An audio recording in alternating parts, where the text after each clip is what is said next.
माढा तालुक्यातील वडशिंगे गावात 34 वर्षीय तरुणानं गळफास घेऊन जीवन संपवलंय। आकाश अरुण उन्हाळे असं आत्महत्या केलेल्या तरुणाचं नाव आहे। ही घटना 12/6/2025 रोजी सकाळी 8 वाजण्याच्या सुमारास समोर आली आहे। मयत आकाशचा भाऊ अक्षय अरुण उन्हाळे याने माढा पोलिसात खबर दिल्यानुसार आकाशनं राहत्या घरी अज्ञात कारणावरून घरातील छताच्या हुकाला साडीनं गळफास घेऊन आत्महत्या केल्याची नोंद झाली आहे।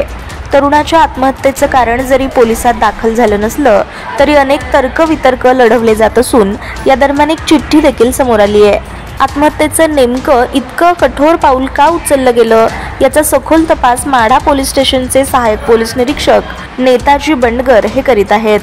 पोलीस तपासातून आकाशनं आत्महत्या नेमकी कशासाठी केली याची माहिती समोर आली तरच घटनेचा उलगडा होणार आहे। त्या चिठ्ठीतील नेमका मजकूर काय आहे, त्या चिठ्ठीचा गौडबंगाल काय याची देखील माहिती समोर यायला हवी। ऑनलाईन रिपोर्टसाठी संदीप शिंदे, माढा।